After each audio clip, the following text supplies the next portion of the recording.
Ladies and gentlemen, welcome to the Gold Standard with Alan Mosley. And ladies and gentlemen, here is Alan Mosley. Thank you for joining us again. This is the mythical episode 2 of the Gold Standard. Because if for the people who have liked us on Facebook and who have gone to the YouTube channel to see episode 1, I know there's some people out there saying, wait a minute, he said he was going to keep us posted on episode 2 back like on September 17th, something like that. Let's just forget about that. Episode 1 was just a pilot, right? Just a pilot. So this, I know we said this is going to be a weekly show, and it is going to be a weekly show. And so let's just pretend in our minds that this is week 2. This is week 2. Even though an entire month went by, you went through a hurricane in Orlando. You went to an incredibly awesome convention with a lot of people who have like-minded thinking. Yes. You got to hang out with your girl for a while, which is super cool. And what else happened?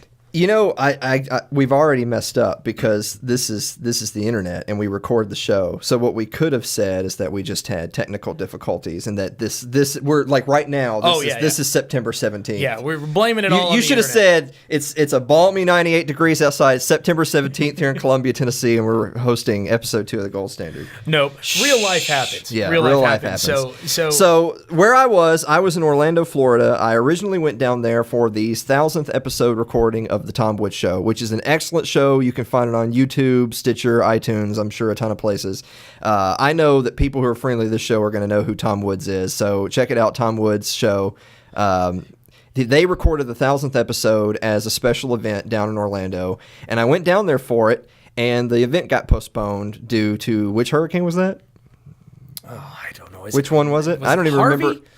Was it the one that hit Texas? I thought Harvey was the one that hit Houston. Yeah, that's the one that hit Texas. Which one hit me? Irma. Yes. Was it Irma? Yes. There's like 500 of them this year, so who knows? So Hurricane Irma came through. They postponed the event, and it was at the end of the month. And I was like, well, I'm not going to leave beautiful Florida and then come right back. So I just stayed down there. The event was fantastic. There was a lot of excellent guests there. Michael Bolden of the 10th Amendment Center was there. The comedian Dave Smith was there, who just had a special that was like number 1 on iTunes for a number of weeks. Eric July there was the frontman of the band Backwards. I know Michael Malice, who is an author of Dear Reader, the unauthorized biography of Kim Jong-il that I actually just got done reading that book. You read that? I read that. Did you learn anything? I know. Like, as soon as I could just tell by the way you're looking at me, like, Alan, did you actually read a book, or are you just saying the name of the book? No, I believe you read a book. It's just Kim Jong-un. I mean... Kim Jong-il. Oh, ill. Oh, yeah, the older guy, the dead one. Yeah. Yeah, he should be dead. All right, see, these are things I know now because I read a book. Good job. Kim Il-sung was the great leader, the revolutionary leader that established the country. So to speak. His son is Kim Jong-il, who is what the book was about. He's the guy that we remember from the 90s and early 2000s. Because he was guy ill, with big glasses and, and all that. He's ill. Wore the jumpsuit and all that. Right. His son, who's the portly fellow who is now currently the president, is... Rocket Man. Yeah, Rocket exactly. Man. Rocket Man. Kim Jong-un, yeah. So, he's Rocket Man. So anyway, Michael Malice wrote that book. It's an excellent book. I would definitely recommend that. I will admit I did get the audiobook version. And, it's weird because... I'll let you cheat this time. You know what? Let's just go ahead and hash that out real quick while we're live on air. I don't see why some people look down their nose at an audiobook versus, because it's literally the same words, you just listen to it instead of read it. I don't look down on you at all because I listen to audiobooks too. But there are people that audio do. Plays, but there are people that when you say I read this book, because that's just an easier thing to say, and then they find out that it was an audiobook, they say, oh well, that's different. Like, how is it? It's literally the same words. It's because someone did all the work for you, man. It's the same. I listen. You know what? I listened to the entire Song of Ice and Fire, George R.R. Martin, Game of Thrones, all those books on audiobook. Oh wow. Roy Dutrice, who actually just passed away recently, was the guy who narrated it, did all the voices and everything. Look, that's like that was something ridiculous, like 250 hours of audiobook. So no, man, it's the same thing. Yeah. You got a lot of time on your hands. It was the same thing. Hey, it's good. It's good. So anyway, one thing that we wanted to start off the episode this week, Blake had mentioned it to me. A few other people had reached out to me, which, by the way, we already have a ton of people liking the Facebook Facebook group, facebook.com/TGS Alan Mosley. I invite people to like the page, follow us. I invite comments. You're more than welcome to reach out, send me messages. I've already had people messaging me saying, hey, keep me posted on the show. What are you talking about next? Which is incredible. Like we've barely even begun to scratch the surface. People are already wishing us well. But one thing that was brought to my attention was we did a very, very brief little intro of this is what the show is, and then we just went right into it, which is great. But it's a pilot. Yeah, it's a pilot. It's great. Yeah. But I know some people have mentioned, say, well, that's all well and good, but who are you? Yeah. And who's that guy? Who's that guy sitting next to you that you're bouncing things off of? So let me introduce myself a little bit better this time in the mythical episode 2. So part of me wishes we had just quit the show. No. And so that we had said there would be an episode 2, and like 20 years from now we would do episode 2, and it would be this thing. But anyway, so my name is Alan Mosley. I'm originally from Columbia, Tennessee, which is where we record the show. Born and raised here, went to school here, went to college really briefly in East Tennessee until I figured out that I was staying at a very expensive hotel, which is not a knock on the institution, by the way. I went to Maryville College in East Tennessee, just south of Knoxville. I loved it there. I love Maryville. I love the people there. I love that college. But I didn't know what I want to do. Mm-hmm. And that's something that we can definitely touch on future episodes. And I've actually gone to speak to students on a number of occasions about this exact topic, which is it's a big decision. I don't want to scare people from making big decisions, because it's a big decision, but it's something, if you want to go to school, I'm all for it, whatever you want to do with your life. But the point being is that from a financial standpoint, you should be pragmatic in what you're spending your time and money on, especially if you don't know what you want to do. Right. And I was a guy who that was what you do. You keep going to school and you get a degree, and that as soon as you get your degree, someone hands you a job and you make tons of money. That would have been in 2004, and I guess as late as 2004, that was still the thing, that you go to school, major in whatever you feel like. Eventually, after 5 or 6 years of drinking, you get a degree, and then someone just says, here's your cubicle, here's $80,000. And that didn't happen. Well, yeah, that's ideal. Hopefully that does happen, but in a real world, that's... And for some people, that still happens where there's a need for those jobs. But we can get in it. But the point being for me is that wasn't right for me. Right. And I came home to Columbia, and I actually opened a printing business. And I ran a printing business here in town for about 6 years. I opened the business when I was 21, 22 years old, which is young, I guess, for opening a business and having a pretty decent go at it for a number of years. Got out of the printing business around 2009, somewhere in that area. It's weird that I can't remember dates and times. Even it's because you're so old. I'm the ripe old age of 32. Yeah, I don't remember what happened in the. Well, you know what's weird though is that I'm just now old enough to, when I think of something that just happened like just recently, and then a younger person says, well, that was like 2008. But I know in their mind, they're thinking that was like a decade ago, so that's a long time ago. But to me, that was like yesterday. Does that mean I'm getting older? Is that wait till you're 43. Okay, well, that's what that means is time has gone by. It's like brushing your teeth. Yeah. Did I do that yesterday, or did I do that today?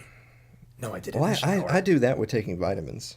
I'll take vitamins. I literally just put them in my mouth. Take vitamins, I'll take vitamins, and then literally having just taken them and taken a swig of water, I'll literally say, "Did I take my vitamin?" Oh, yeah, yeah, I do. That. Here's one for you. Have you ever walked into a room to get something, and as soon as you cross the threshold, you're like, "What did I come in here for?" You know, there's a name for that. It's called transitional memory loss. I like how you had to think about it because you were having transitional. Because I was having transitional. Now, the older you get, dude, the more that tends to happen to you, to the point where, just going anywhere makes you forget. Like when you walk in Walmart and you're like, what did I come in here for? Then you start looking at people and it's like, oh my God. Yeah. Anyway, continue. So So ultimately, so when I got out of business, I found myself bouncing around from a few different locations again for a few years. And in the process of all of that is when I sort of discovered libertarianism. I was a Ron Paul guy, as a lot of people that came to this movement were. I was a 2008 Ron Paul guy. I was really huge on his campaign, helped out the campaign in 2012 when I had the means to do so, and that because I was in business during that time. But for me personally, it's kind of like I had that light bulb moment of I had written off going back to school because I had such a bad experience and the money sink and the time sink and everything else. But then I kind of had this awakening of, but wait a minute, I really love economics. I really love history. I really love talking about it. Mm-hmm. I really love sharing that knowledge with people, having discussions about, I'm kind of a nerd when it comes to history, and especially U.S. history. And I thought, well, if things were different, if I had known in 2003 that when I was, 17, 18 years old, that these were things I was going to be really passionate about, then I would have gone to school then for history and graduated in history and maybe had gone into doing some teaching of history and maybe had a show like this and that sort of thing. And so that's what I'm doing now is now it's like, well, there's no better time than the present. So here we are doing the gold standard. I'm working on finishing a master's in U.S. history. I believe it or not, I'm actually considering going into education, which not in the public school sector. I much prefer to teach at a collegiate level in a private school. But my biggest reasoning for that is that you'll hear a lot of people say that they're against voting because they just don't want to be a part of the system. It's rigged. It's ridiculous. I just won't be a part of it. And I get that. Right.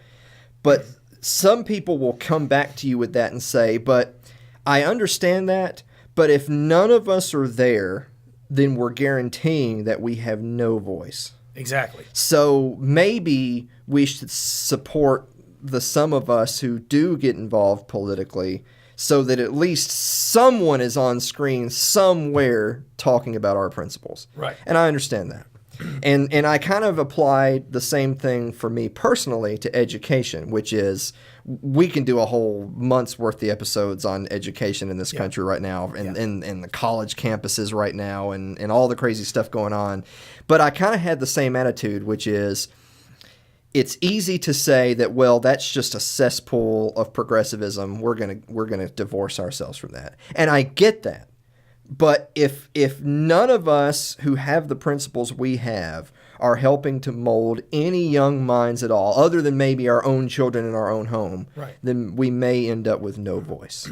Exactly. So that's where I'm at. Okay. That's why I'm doing the show. That's why I'm going the career path I'm going. Is because I'm thinking, well, my little contribution to the movement is maybe I can reach some young people and at least turn them on to the principles of liberty and limit in government and non-aggression principle. So that once again, I can't get Ron Paul elected president. Right. And I'm not running for Congress. I believe it or not, Hey, look, you are a history major. Yeah. That's half the battle right there. But what I feel like this is something I can do. And maybe the only thing any of us can do is identify what's a skill or a talent that we have, what's something we can do to affect change in our own community, in our own lives, even if it's just some little thing. If everyone was doing some little thing, at least their community would be better. Right. I can't change the country. I can't. Oh, yeah, of course not. But not. we can absolutely change our community here. But as a group of people working together, we can really make a difference. And that's what this is about. And so that leads us to we're having the gold standard with Alan Mosley. Right. When I was in business, I actually had a radio show on a local radio station here in town that was called The Gold Standard. That it was myself and hosted with an old friend of mine. And it was a weekly radio show that discussed these types of issues from a libertarian, current events, libertarian perspective. We had some really cool guests on from time to time, and I really enjoyed it. It was kind of one of those things where I thought, well, that sounds like something fun to do. That's like a toy. That's just a fun hobby. Yeah. But the longer I did it, the more I was thinking, wow, this is fun. I kind of feel like this is something, I can do this and make it make it entertaining, but also educational. And so that's why we've revived the show in this format, in the podcast format. So that's me. That's where I come from. That's why I'm doing the things that I do, and a little brief intro into the principles that I have. And without further ado, why we're all really here is the question that's been on everybody's mind since episode 1, 18 years ago, which is, so it's the gold standard with Alan Mosley. So who's that guy that Alan's talking to that's to his right that introduced the show? That's coming in and flipping the little switch here on the mixer, and ooh, look at that. Yeah, that's going back and forth on the cameras. What is this cool studio and all this equipment and these microphones? Where did all this come from, Blake? Well, this is Osborne Studio and Sound here in Columbia, Tennessee. It's a recording studio and video production facility and home of the party room for parties, things like that. But I'm Blake Osborne, and I've been in business in this town for a long time. Known Alan for quite a while. We've done many musical things together, because what most people don't know is you are also a fantastic vocalist, and maybe someday, we can put a little bit on the air for you. Yeah. Other than that, I'm kind of a conservative, sort of in the middle there, leaning more towards libertarianism, and I am in no way a left-minded individual whatsoever. I tend to be a little bit more on the red spectrum, if you know what I mean. The sun kind of shines back there a little too much, to be honest with you. It's just, you need somebody who doesn't understand the things that you understand. And I think that's where I'm coming from, is that I'm kind of trying to bring the average Joe, mentality to the show, and just kind of learn from put your expertise to the challenge. I'm 43 years old. I'm married. I have 4 children, ranging from the age of 9 months all the way up to 10 years old. And, and I've been a father, and being a father is probably the most important thing to me in the world. And so things in government that happen that trickle down to affect my family and your family matter a whole lot to me. And I do have quite a bit of an opinion about those kind of things, just like someone in my situation typically does. And from time to time I'm loud, silly, and obnoxious, but that's my job. That's what I'm here to do. Well, when I think average, I definitely think Blake Osborne. Hey, you know what? There's nothing wrong with being average, gang. I'm just kidding. No, Blake is exceptional. He is the guy who makes this broadcast happen. He's the one who produces the show. He's the one who edits the videos, uploads them.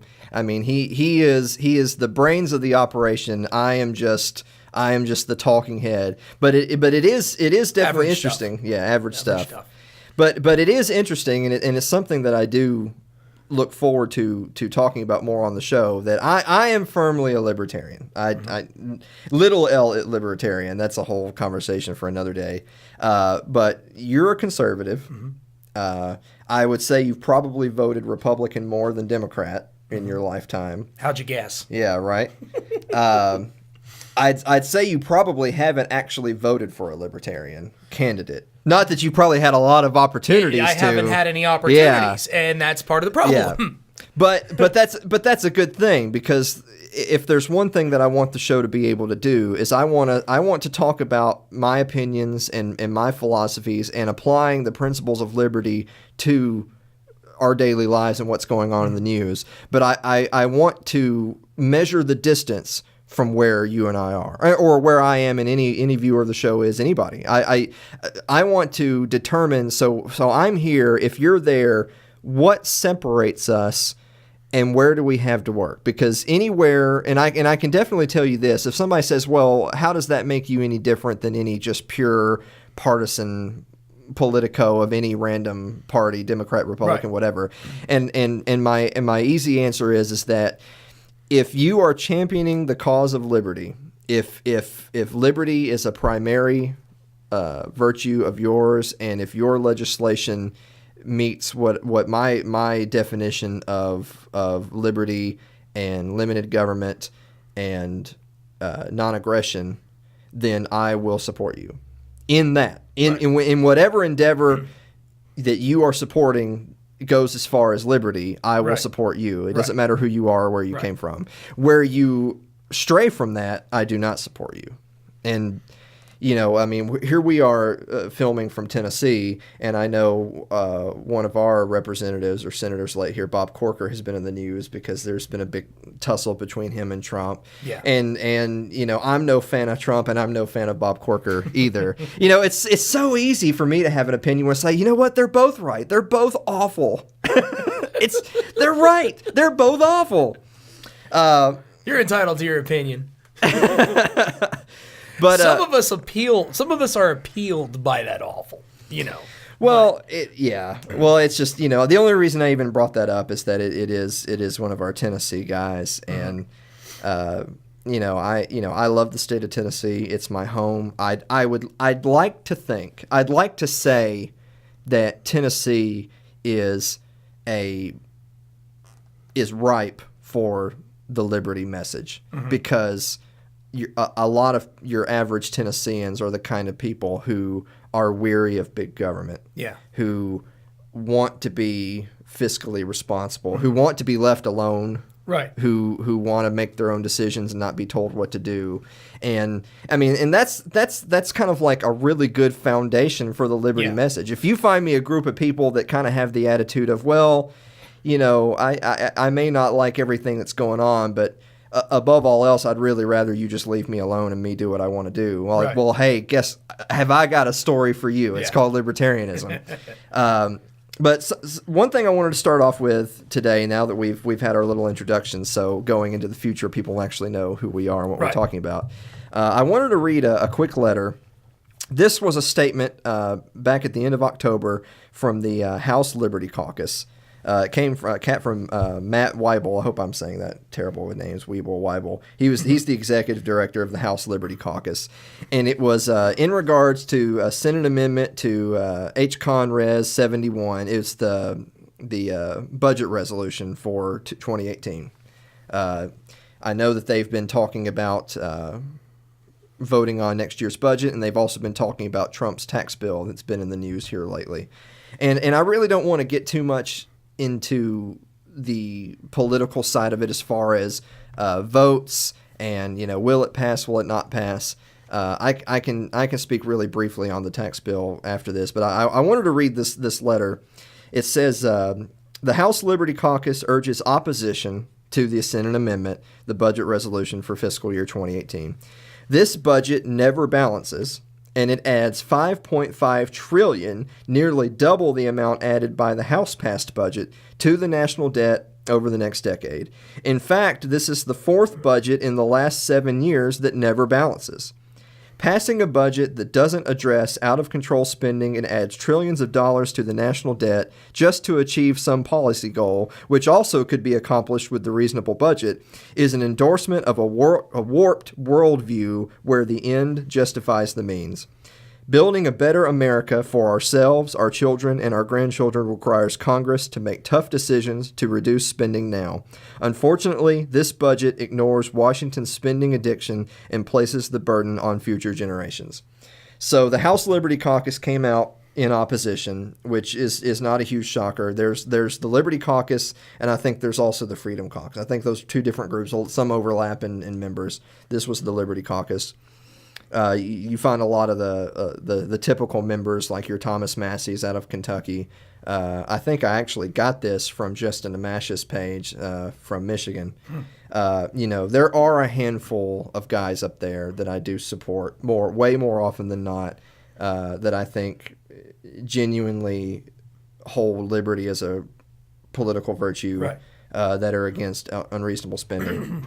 But the reason why I brought this letter up and pointed out their opposition is that one thing that a lot of people don't understand that I want to make clear on the show is that when you hear politicians on TV talking about we're going to cut X, we're going to cut X amount of money from X program or the budget over X number of years or what have you, that's fantasy. I mean, way more often than not, that's fantasy. And let me explain the two reasons why that is. The first is that almost in all cases, when they say cut, they don't mean a cut in absolute terms the way you or me would say cut. Right. When if you said to me, we need to cut 5 minutes from the show, you would mean if the show was 45 minutes, it will now be 40 minutes at 5 minutes. What they typically mean is a cut in the growth that's expected over the next year. So what they would mean is that if we were going to spend $1,000 on this, and next year we already assume that we're going to spend $200 more, that's $1,200. Yeah. And when they say they're going to cut $100, they mean going from $1,200 to $1,100. But that's still $100 more than the previous year. Yeah, that's not a cut. It's just a play of words. It's like they're trying to mess with your head. And, the thing is, I think a lot of us who don't pay attention to things in that depth, we fall for that, and we don't even realize that we're totally getting gypped. Well, it goes both ways, because you're going to have some people on one side of the aisle. I was going to say left, but I want to correct myself, because it's not necessarily left-right. It's whose pet project it is. Mm-hmm. If it's a program that the left supports, then they don't want it cut, obviously. Right. If it's a program the right supports, if it's defense spending or what have you, then they don't want that cut. So it doesn't matter. It's big spending government politicians and not. Right. And more often than not, they're all in that former camp. It's just whichever project they support. But the point being is that way more often than not, when you hear, it's just insane to me, because you'll have one politician saying we need a cut, which, as we just described, that's just a lie. They're not cutting at all. They're just cutting the potential growth. But then it kind of shows you what we're up against as people who are for fiscal conservatism, because you'll have the other party totally up in arms. They want to filibuster. They want to walk out. I mean, it's just grandstanding to the highest degrees, because they're against. They'll call these draconian cuts that are going to send us back to the dark ages. And I'm thinking, so you're telling me that if instead of increasing the budget by 10%, we only increase the budget by 8%, that's just unheard of, and that we're going to be, playing in the mud and eating rocks because the country's going to come to a grinding halt. Right. First of all, that's crazy. Like, that's insane. And second of all, when you think of representatives like the Amashes and the Masseys and the Liberty Caucus who do oppose these budgets and do oppose genuine spending increases, and they do want genuine cuts, that's what they're up against. Like, they're up, these are, you talk about putting your finger in the dike to stop the water. Yeah. I mean, I know I've seen the meme online many times of the donkey and the elephant, Democrat and Republican. They're in the water, and there's this huge faucet pouring, just a waterfall of water, and they're already up to their necks. Uh-huh. And the elephant says, I think we need to have a 2% cut in the water. And the donkey says, that's ridiculous. We should only have a 1% cut in the water, while there's just this ton of water pouring in and they're drowning. But that's what it is, though, is that it's not a real cut. And the second thing is that they mention multiple times in here is that the budget never balances. I mean, where can we even, we can't even start the conversation. We can't even start the conversation on the debt. We can't even start the conversation on, balancing a budget. I mean, we can't even begin the conversation until we have some sort of real cuts. And I've heard people suggest things like, Austin Peterson, who's running for Congress in Missouri, I believe, he's suggested before the penny plan, which is still just a start. But what he means by the penny plan is it's across the board 1%. Every single department, it doesn't matter who it is. I'm not favoring one pet project over another. Every single department, every single budget that gets submitted to Congress, they all must cut. And I don't mean in growth. I mean in absolute. They all must cut 1%. That's one penny out of every dollar. Right. And that it kind of serves two purposes. One is that you're just trying to start somewhere. You're just trying to start somewhere where we can agree that this is okay. Surely this won't literally bring the economy to a grinding halt if we cut 1 penny out of every in government spending. Yeah. And two, it just kind of goes to show you that, well, if this group and this group and this group literally are up in arms, ready to fight on the House and Senate floor tooth and nail because they can't fathom cutting 1 penny out of every dollar, that just, it's kind of like it just shines a light on the ridiculousness of all of it, on the whole situation. So I wanted to read that letter. It's a little bit dated now. That letter came out October 26th. And since that time, we've moved forward to, I know Trump's tax plan has been in the news recently. Yeah. And there's just a little bit to unpack from that. You know, the first being, he's looking for a win.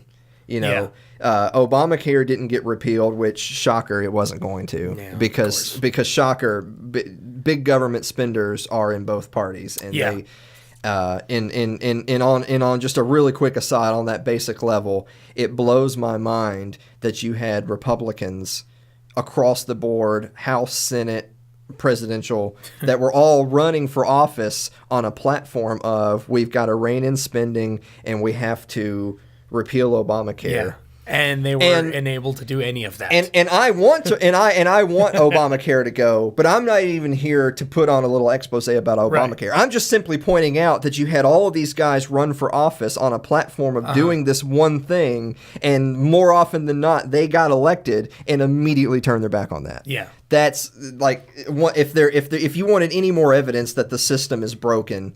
And I think I know I could look it up real quick, but I think it's 95% of incumbents get reelected. So you basically, a Congress who has like a 12% approval rating, but yet 95% of that Congress comes back next term, comes back next term. And not only are the same people getting reelected, not only are the same people getting reelected, but they're getting reelected on a platform of, we will paint this wall blue, and there it is. It's red, and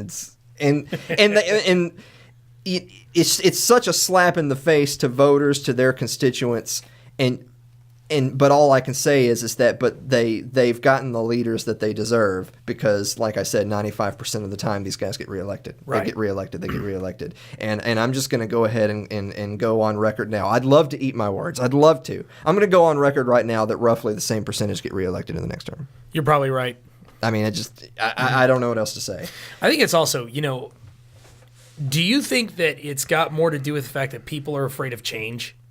That people are used to these people doing this and they believe in them and they just think that they need more time, maybe? I mean, look at it this way. When I'm looking at it and elections are coming and I'm seeing my congressmen, I'm seeing my senators, and I'm like, there's a new guy, or a new girl, and I'm just, I don't know this person, and I'm thinking, this person says they can do all this stuff, but they don't have the proof to back them up, Do you take a chance on the new guy, or do you stick with the incumbent? I mean, I think what a lot of people do when they vote is just play it safe. Well, there's two reasons why we kind of have this incumbent epidemic. I'm trying to catch buzzwords, right. Hashtag incumbent epidemic. It probably won't fly. The first thing is, I know I've seen this researched in a variety of different things, is that a lot of people have a relatively high approval rating of their representative. Yeah. But Congress has an extremely low approval rating. If you were looking at Congress's approval rating, you would assume, well, they throw the bums out. As would throw the bums out, they can't drain the swamp. Yeah, drain the swamp. Yeah, what a joke that was. But that's like we touch on 20 different episodes worth of stuff. But the first thing is that everyone blames Congress, but they don't blame their representative. Right. When it's always somebody else's representative from somebody else's state that's responsible for shooting my congressman's decision down. Yeah, they would say that, well, my representative would have voted for this bill I like, but, there really wasn't any point to, because those guys weren't supporting it, or he really wanted this addendum added to it, and they shot it down. So he said, well, fine, they're playing politics, and so, okay, well, then I can't support the bill, blah, blah, blah, blah. So part of it is that it's strange how many individual representatives have a high approval rating amongst their constituents, but Congress's is like 12%. That's the first problem. The second problem is if you want to throw the bums out, you can't. That's hard to do in the general elections. If you're in a deeply red state or you're in a deeply blue state and you've got say you're in a deeply red state and you have a Republican incumbent running against a Democrat who he was unopposed in the Democratic primary and he's up against the Republican incumbent who's got $1 bajillion and he's on his 6th term and his approval rating is high because his own constituents have a high, but not in Congress. It's hard to flip it. Yeah. That's life, whether you want to blame gerrymandering or anything else. Right. That's the situation we live in. So, but the point being is that if you say, for instance, because I'm not a Republican, but if you were a Republican and you genuinely still believed, as insane as you may be, that the Republicans were actually conservative and actually wanted to balance the budget and those types of things, if you actually believed that, then you want to get a Republican in who believes that. Yeah. But if you wait till the general election when there's either a Republican running unopposed who's an incumbent or a Republican running against a Democrat, then you feel like you have no choice but to just vote for the incumbent because he's the closest thing. Yeah, he's the closest thing to represent what you believe. What you should have been doing is you should have been researching the candidates in the primary so that the incumbent is out in the primary. So that if another Republican steps up and says, whoa, wait a minute. This guy's only Rhino, Republican in name only. Yeah. This guy does not represent what I believe is our party's core tenets. I will vote to balance the budget. I am against government overreach and spending. I want to do these things. He has a proven track record of not doing these things. Yeah. But that is a primary vote. Right. If you're not going to get out there and vote in the primaries, then the incumbents will continue to have that 95%. Exactly. And I think that people miss out on the myself I myself am guilty of that. Oh, of course. We all are. We all are. I don't remember the last time I voted in a primary, but I mean, maybe I should pay more attention to the primaries. Maybe we should all pay more attention to that. And of course, if there was an independent running who held liberty as a primary virtue, I would support them. Yeah. If they actually identified as a libertarian and held liberty as a primary virtue, then I would support them. So I'm not saying Democrat. I would love to vote for a libertarian. If he was a libertarian, but he was running as a Republican for the sake of votes or notoriety or party support or whatever, I'm not opposed to whatever your strategy is to win because I want to vote for a winner who holds liberty as a primary virtue. Right, and who gets makes a difference. That can only happen in the primaries. Yeah. That cannot happen. Once you get to the general election and incumbent A is already on the final ballot with Joe Bob from the other major party, and then you maybe have an independent who just now is even having their name in the race and no one's it's over. It's already over. Yeah. The election's over at that point. Yeah. So same thing as you look back at the presidential race of this past year, it was Trump and Hillary. A lot of people thought Hillary was going to win. I actually never thought she would. I actually thought Trump had it in the bag, and people who know me can testify weeks before, just because I thought nobody likes Hillary Clinton. No. But that neither here nor there. If you didn't want Hillary Clinton, and I certainly didn't, right, but you thought Trump was a disaster and it's a joke that he's even in the race, well, you should have been involved in the primary because it's over now. It's over now. Yeah. So once again, people need to get involved in their local elections. People need to get involved in their state elections. They need to get involved with their mayor and their sheriff. They need to be looking for candidates that hold liberty as a primary political virtue or just personal virtue, and they need to be involved in the primaries. They need to be researching these candidates. They need to be supporting these candidates because a lot of these guys, these incumbents, once they get into office, people talk about, well, what's wrong with Washington? One of the biggest things that's wrong with Washington is that if I'm the incumbent, if I've been elected to Senate for Tennessee for the last however many years, my job is not to be a senator. My job is to get reelected. Yeah.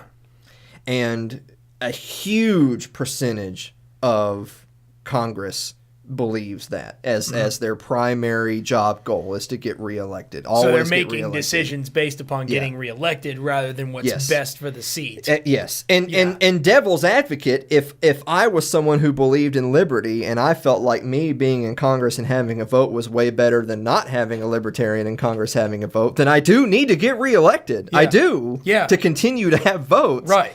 But you can see where that slippery slope becomes just another Washington player. Yeah, just another, and then it's like, what are you really there for? So you talk a lot about liberty, and one of the things that I think is really important when we go forward in our show, in your show, it understanding what libertarian is, because I think there might be some people out there watching like myself. I mean, I get the idea now because of conversations we've had, but when it came into this, I wasn't really sure what a libertarian was, or like what the difference is between like a libertarian and and a conservative and a liberal, and a lot of people, I've heard people get libertarian and liberal confused, and those are two completely different animals. Well, boy, that's and that's a tough nut to crack, because I know that there's lots of libertarians arguing with other libertarians about what a libertarian is. Okay, but in your opinion, yeah, in my opinion, well, when you look at the political spectrum, it's like any of us that had geometry back in high school or whatever.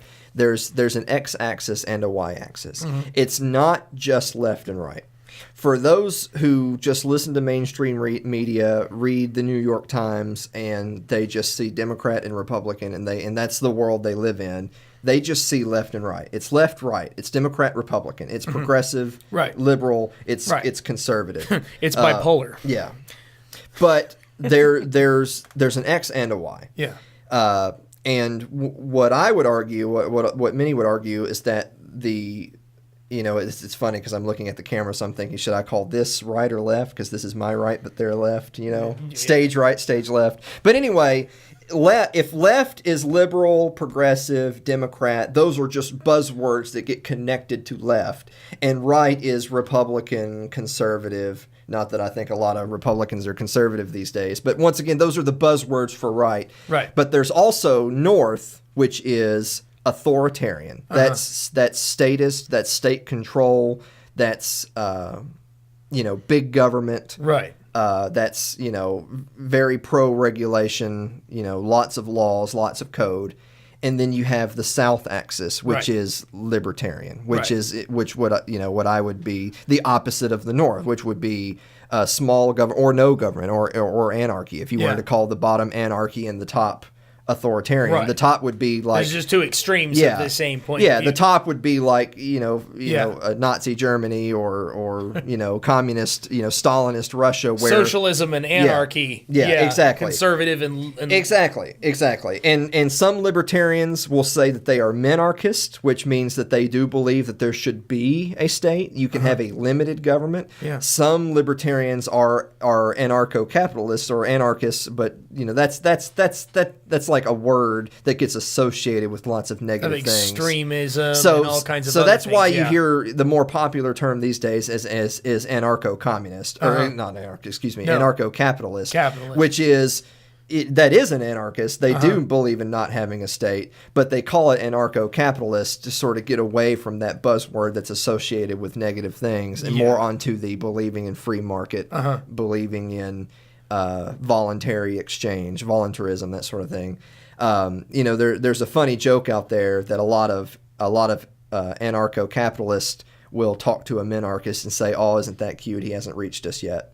And I'll admit, for myself, for a long time, I would have considered myself a minarchist. I would have considered myself a limited government, constitutional, conservative type. Right.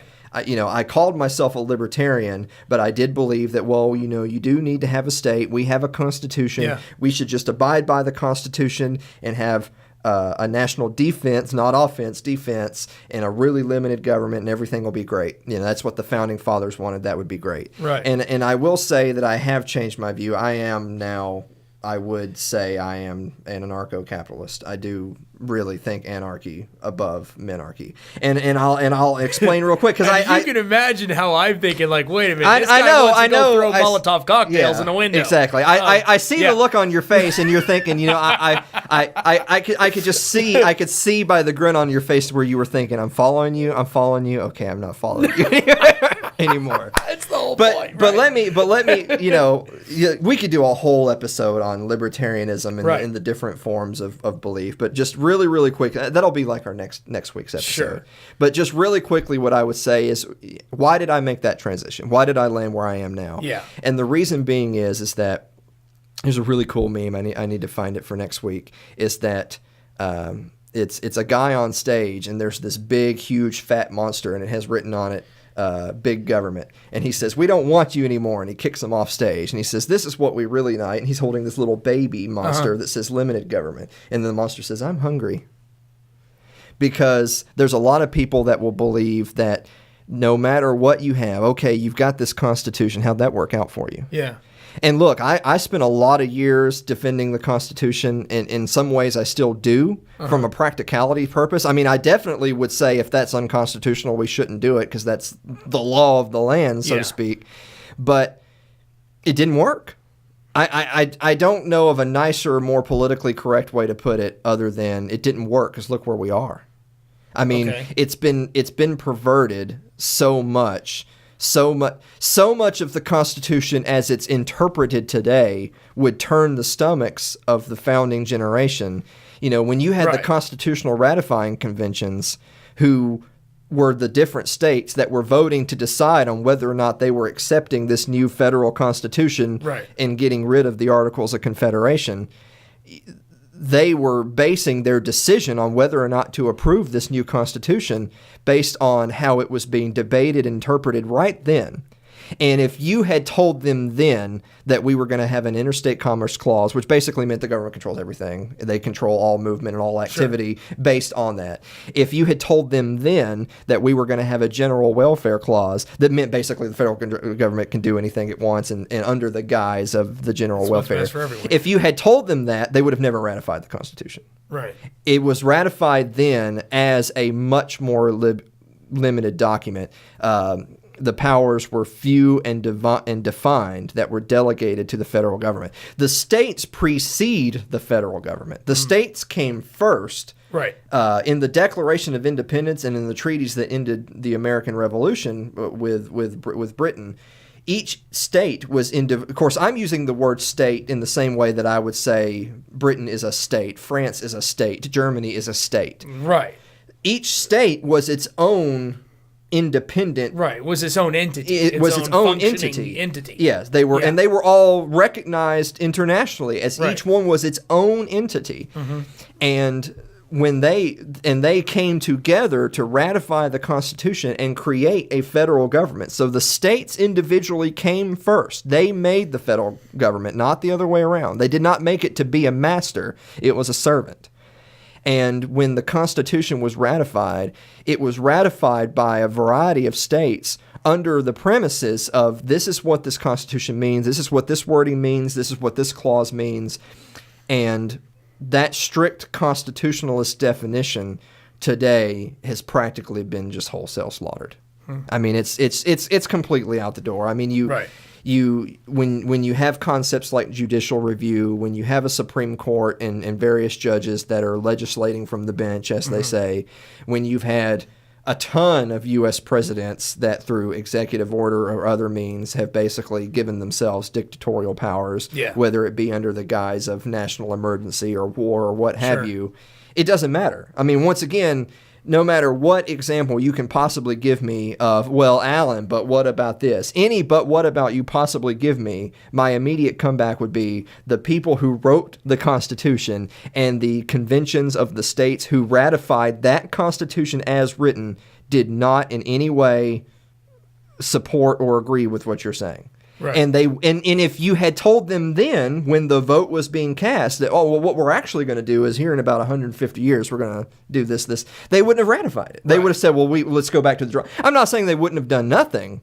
but they would have gone back to the drawing board and maybe had rewritten various clauses. Right. But the point being is that it didn't work. That's my firm stance is that it didn't work. So you're under the belief that the way things are right now are not working. No. Logically.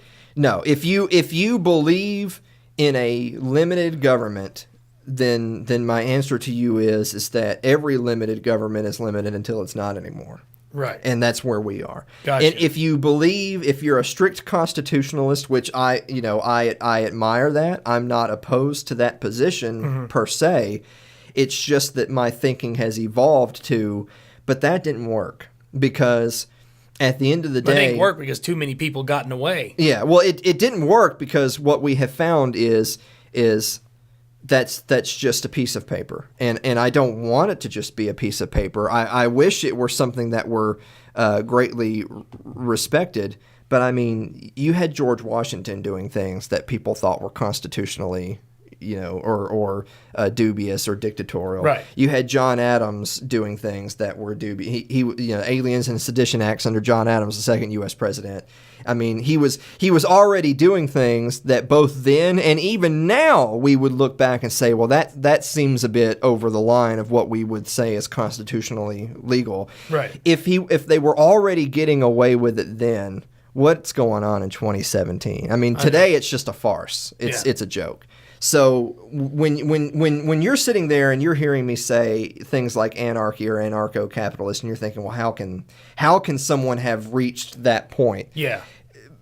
What I'm trying to do is I'm not trying to tell you here's A, B, and C, and you should believe what I believe. Not as an absolute. Right. If you come to my way of thinking, great. If you don't, you don't. Right. But what I want to do in this show is I want to show you how I got there. And how I got there is I see this bloated federal government and all of this overreach and First Amendment issues and Second Amendment issues and Fourth Amendment issues and government surveillance and spying and the metadata and checking people's emails and phone calls and when you see police abuses and when you see the court system and you see nonviolent offenders getting life in prison and when you see foreign interventions with no declaration of war and the war on terror and when you see all just this totality of this gargantuan beast of a federal government and no balanced budgets and $20 trillion I think is the federal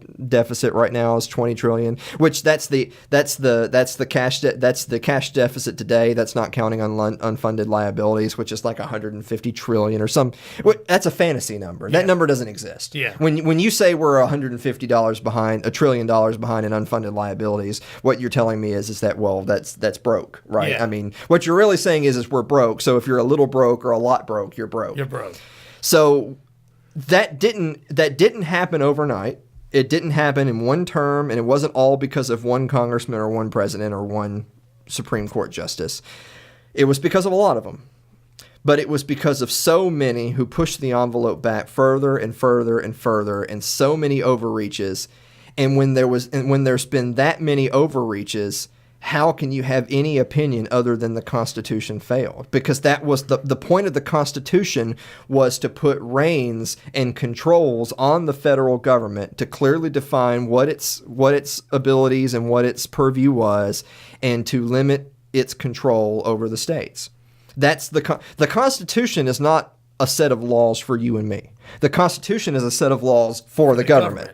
Yeah, and that's a whole other conversation right there, that some people will say, well, you can't do X and Y in your private business because the Constitution says, no.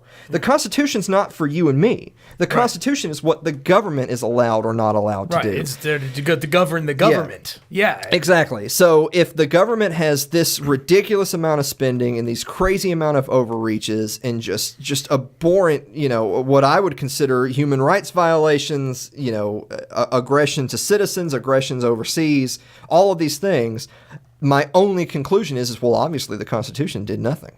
It did nothing to stop any of that. Maybe it should have. Maybe it could have if people respected it. But if it required the respect, if the only way the Constitution was going to stop politicians from abusing power was for the politicians to respect it enough to not abuse the power, that wasn't going to work. Right. Yeah. I mean, anytime any news story comes up in the news where someone is suing government or government is suing someone, I always feel terrible for them because I think, well, it sure is an uphill battle for you to go to government, tell government it did something wrong, and then ask the government to rule against the government. Doesn't happen very often. No. I mean, it's a stacked deck. And once again, if that can possibly be a reality for you, the Constitution doesn't work. I don't know.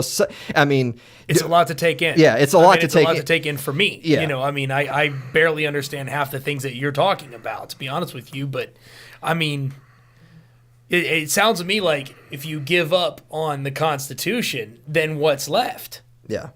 I mean, where do you go from there? What do you do?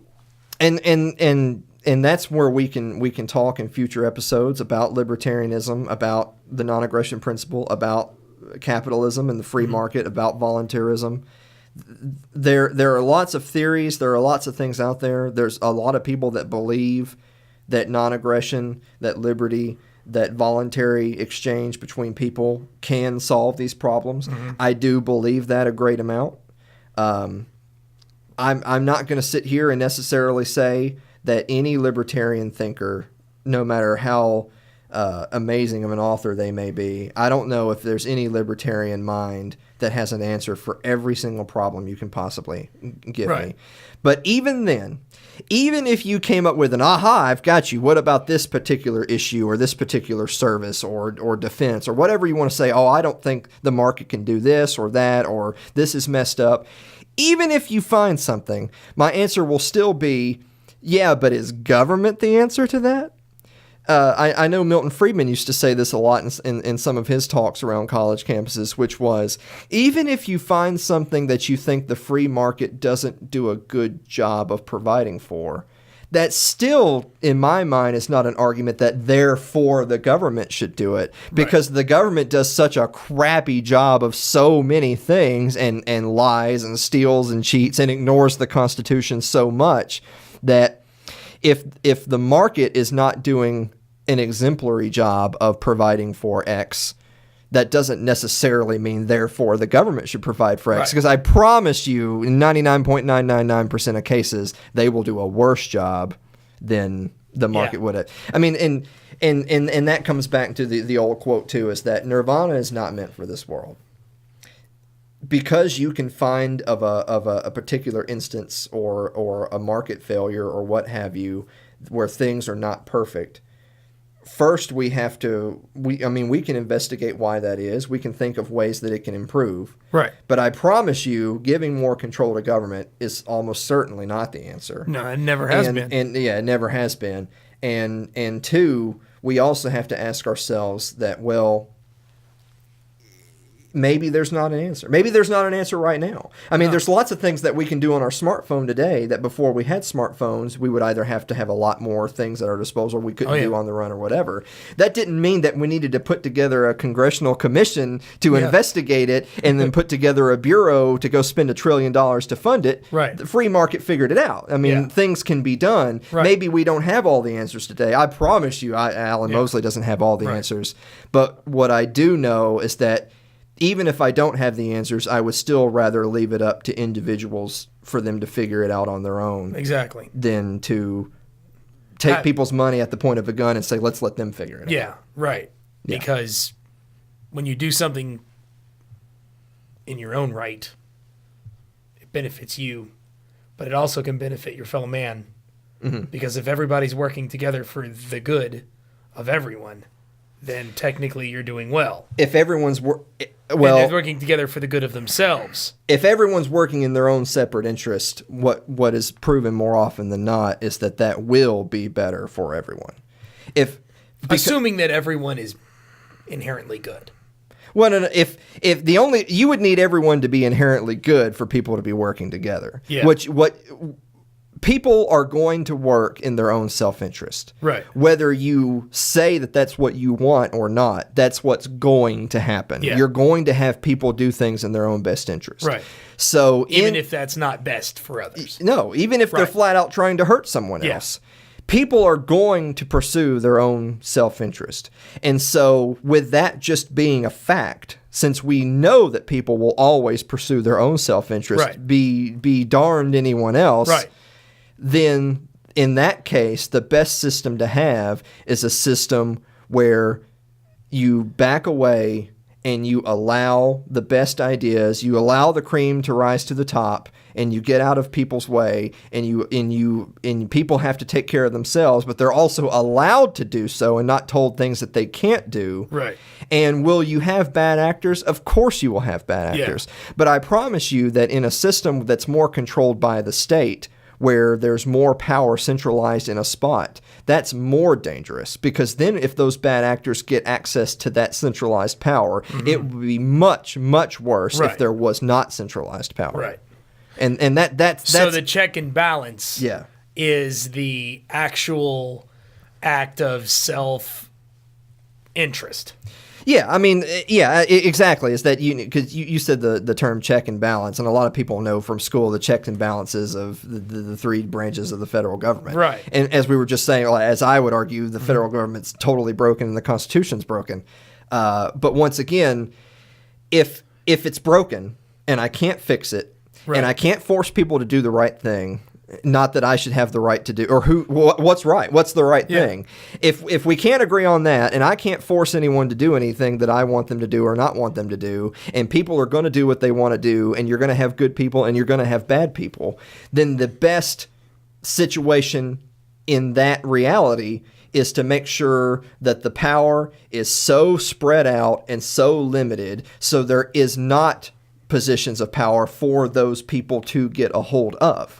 Good. If everyone is on an even playing field and can't get government on their side and their money and their guns to promote their side, and you only have your own will and your own determination to do it, there will always still be bad actors. Yeah. But at least their influence can only go so far as what they're able to do with their own two hands, and not at the expense of other people. Okay. Does that make sense? You're a very wise person. And I have got a lot to learn. It's a lot to soak in. It's a lot to think in. So tell everybody about the website. We're at an hour. Let us know how to get a hold of us. Yes. Things like that. So we're working on a website for the actual show itself, and we're going to be expanding where you can get the podcast. Right now, you can find us on YouTube. You can search The Gold Standard with Alan Mosley. It's you know how YouTube addresses are. They're ridiculous. I'll put that up on the screen. But we're going to have the links to the show. We're on Facebook, facebook.com/TGS Alan Mosley, The Gold Standard Alan Mosley, TGS Alan Mosley. And if you want to support the show, which we would love to have, Very much so. Help pay for this wonderful production you see here. Exactly. I mean, and really, this is just a dump. It's just I'm just kidding. This is an awesome studio. We're very blessed. I'm very fortunate to have Blake here helping me produce the show and kind of live out this dream that I have. But any support that anybody would like to lend would be greatly appreciated. So we have a Patreon page. It is patreon.com/TGS Alan Mosley. Right. So facebook.com TGS Alan Mosley, Patreon TGS Alan Mosley. Okay, and what can we expect for the next show? The next show is going to be a little bit more somber. There's been, since I've been gone and just recently this weekend, a lot of Second Amendment conversations, mental health, and mass shootings. We had the shooting in Las Vegas, which is a few weeks back now. And then just this past weekend, we had the shooting in Texas, which was just Sunday. All right. Well, so that's we wanted to leave that to the next episode because we wanted this episode to be a little bit more informative. Right. That episode's going to be a little bit more serious. Yeah, a lot more about current events. So stick with us. See us next time. We're happy to have you with us. This is the Gold Standard with Alan Mosley, and we'll see you next time. Catch us next week.